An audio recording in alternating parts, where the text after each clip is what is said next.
And I've never seen one of them treat anybody that worked for them like less than human. Thank you, Mr. Speaker. You know, I sat up here for 2 nights listening to both sides.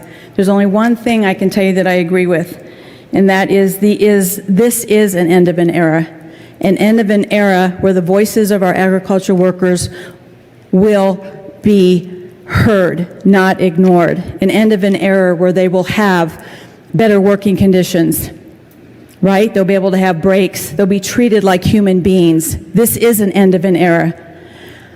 My mother is a first-generation Mexican-American. My grandparents were migrant farm workers. And you know what? They fought just to have sanitary conditions, drinking water, breaks, just humane treatment.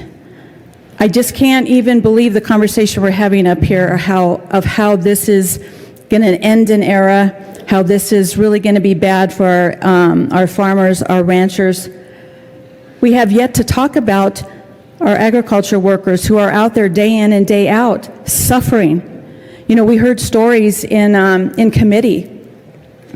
There was a woman there that her husband has a health condition, and she really takes care of the family and is the main breadwinner.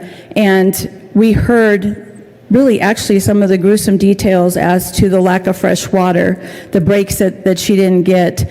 I mean, I'm sure there's some good farmers and ranchers that are out there, but you know, they're not all good. And we need to think of the bigger picture. So when I stand here hearing how this is a devastating end to an era, I hope it is. I hope it really is for our agriculture workers. I hope that we're all standing up here proudly, fighting for them, fighting for their voices, to making sure that no longer will their voices be dismissed. No longer will their working conditions be dismissed. No longer will they be treated like second-class citizens. When I think of the American dream, I do think of my grandparents and I do think of my parents, because you know what? A lot of those farmers and ranchers were built off of their backs. And they were proud and they worked hard. They never complained. They did it day in and day out. And they taught us that when you hit the bottom, that's when you even work harder. That's the foundation in which you build. I ask you to vote yes on this bill and to remember that we are doing something good here. Thank you. Thank you, Mr. Speaker.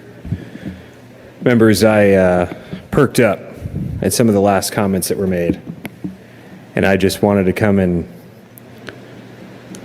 address some of what I just heard.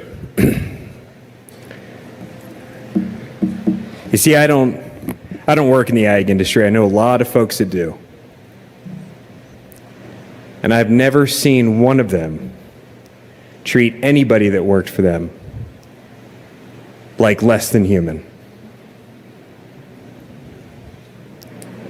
And I reject the notion that we would sit here and try and tell each other that that's how the ag industry treats those that work to put the food on our tables. Now, I'm not saying that there isn't maybe one or two, but when you paint with such a broad brush and you say for the very first time that their voice is going to be heard, I find that to be incredibly offensive. And that should have been called out. And so I'm here calling it out.